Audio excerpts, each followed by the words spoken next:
I'm just building the economy. Hello, everybody. I am Jmulls of Jmulls Gaming. And patch 11.1 for World of Warcraft The War Within is looking rather juicy. A bit bubbly with a side of goblin goodness. There's a lot that Blizzard needs to get right when it comes to 11.1. It is the first major patch of The War Within, where overall excitement for retail is starting to die down as we get later into the 11.0 cycle. I quite like Siren Isle. It's not going to really move the needle for anyone in my opinion. And we're getting right to that point in time where you need something big and exciting to draw a lot of people back into retail and really keep interest going there. And I think Undermined could easily be what this game needs, because they're having so much fun with Undermined, it's actually crazy. And across the board, most of the additions and changes that they're bringing to the table with 11.1, I'm optimistic or favorable about. Ever since Dragonflight really changed the course of World of Warcraft's game design and moved it away from modular design that would be thrown away with each new expansion and moved towards evergreen content, it was important not to just have a rock-solid foundation, which I think modern WoW now does have. It's more important, arguably, now at least, to build on it. And I think Undermined is bringing to the table a good swath of content. The new raid looks just fun. Like, that's all I can describe the new raid as. It just looks fun. The liberation of Undermined. It's just goblin goodness across the board. There's a DJ fight, for crying out loud. And there's another fight that's just Godzilla versus King Kong. And that fight drops a T-Rex mount that's like a Dinobot. It looks awesome. And then the final fight against Gallywix. Dude, if you were there back in the day of Cataclysm, this is like an entire storyline from back then, culminating now, after all these years. And from the looks of it, an actual cool and engaging way, unlike the Worgen wrap-up thing we got with Gilneas not too long ago. And they did the smart thing where it's just Gallywix, you have to give him a giant mech to fight in, then make that mech the mount, at least for Mythic. And it looks insane. It has a top hat, it has like a cigar, two giant cannons on the side of its head. I will say it will be incredibly mid if you can only ride it on the top of it and not inside the hat, like Gallywix does in the fight. Because when you look at the actual model for the mount on Wowhead, it does look like there's a chair at the top of the mount. That's just kind of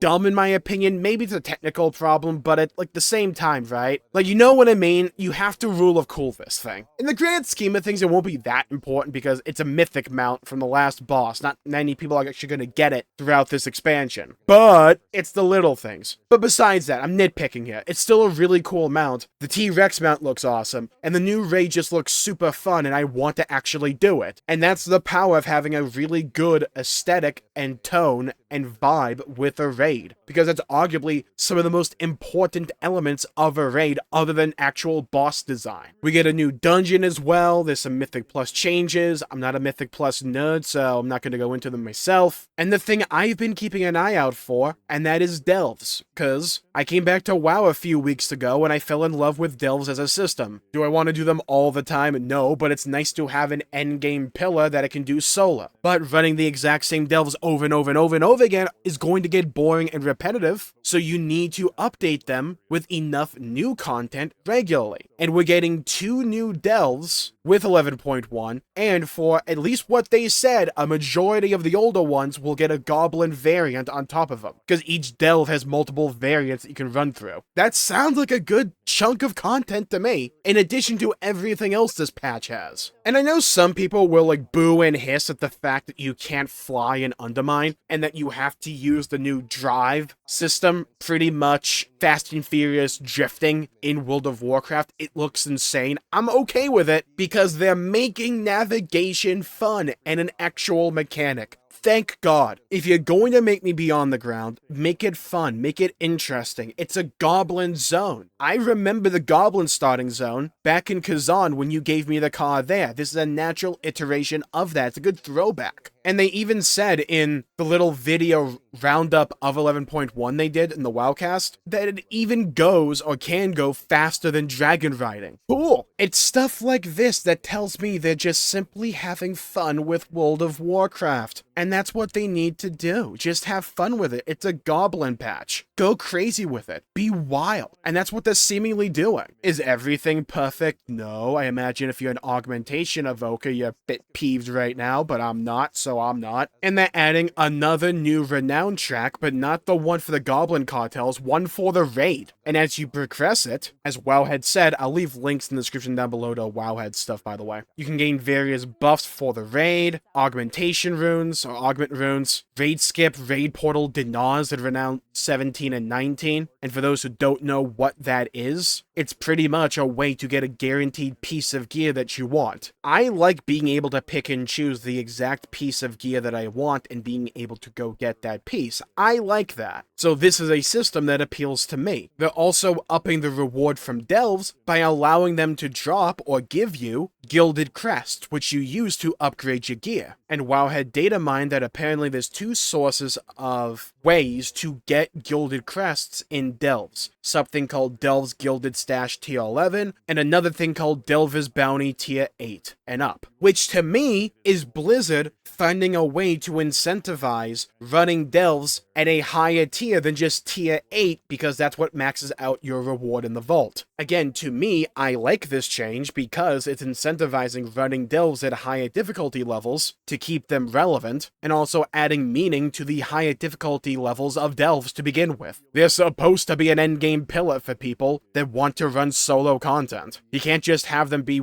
wasted and forgotten back at tier 8. To me, this is a good change and one that makes me more incentivized and likely to do higher tiers of delves. We're getting new camp screens for our warbands on a character select screen. Thank God. Wish we had even more of these. Or like, I wish there was the feature where we could use the selfie camera in-game, which may be the most cursed sentence possible to say. But still, hear me out. If you could use the selfie cam in-game to go to a certain location, take a picture, and use that picture as the background or setting for the warband on your character screen, I think that would be really cool, personally speaking. They're also doing something that will seem really small in the immediate future, but it's something that I like to see out of an MMORPG, and that is they're adding to previous zones. With 11.1, we're getting additions to the Ringing Deeps, and hear me out, Zuldazar. Again, Wowhead description down below. In the Ringing Deeps, we're getting a new little subzone called Gutterville, which sounds like it came out of Dark Souls 2, but we're also getting a new place in Zuldazar called Kaja Coast. And Wowhead states that there's some kind of transportation between Zandalot and Undermined. And while having like a deep run tram-esque system, which will probably just teleport you from point to point instead of being seamless, let's be fair here. Like, let's be fair, also, this is a random place to do it. Like, yeah, it fits in the lore back from things that happened in BFA, but I don't imagine anyone needing to go from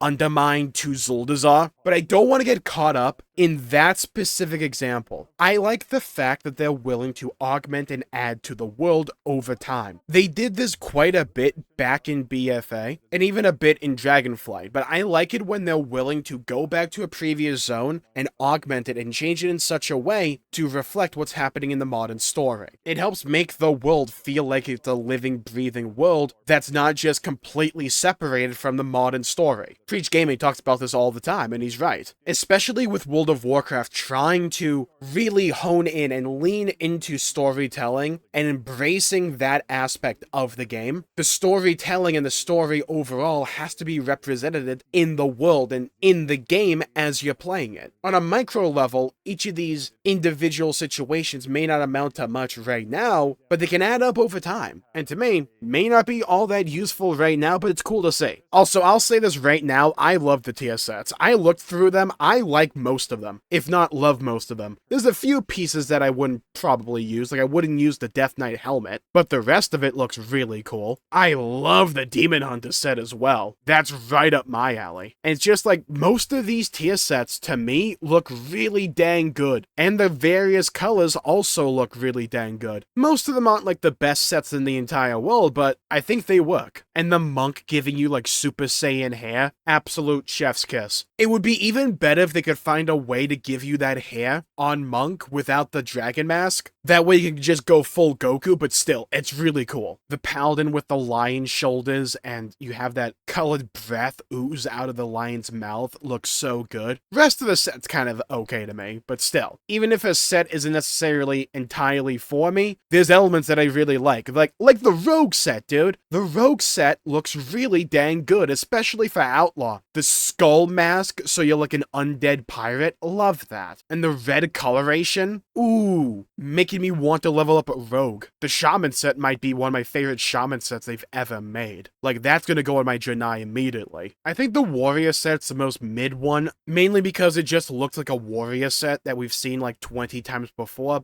It's fine. It's inoffensive. It's not blowing me away or anything. It's not scratching my balls, but it's like doing the job. It's not a monk. It's not a mage. It's not an evoker. It's not a demon hunter, but it's okay. But yeah, with that, I think I'll call the video. I am really looking forward to 11.1. Bunch of good additions and iterations on the things that worked in 11.0 for me. Bunch of new content. Undermined just looks like a ton of fun. I love all the designs. I love the vibe. I've always liked Warcraft goblins. They're really leaning into it. It looks really good. So yeah, thumbs up from me so far. Can't wait for PTR. Thank you all for tuning in. Leave a comment down below with what you're most excited for in regards to 11.1 Undermined. Or what you're most disappointed in. I'd love to hear your thoughts and hear your opinions and hear your perspectives. Stay safe. Have a great day. Leave a like and subscribe if you liked the video and you want to see more content. I know I'd appreciate it. Bye bye everybody. Until we meet again.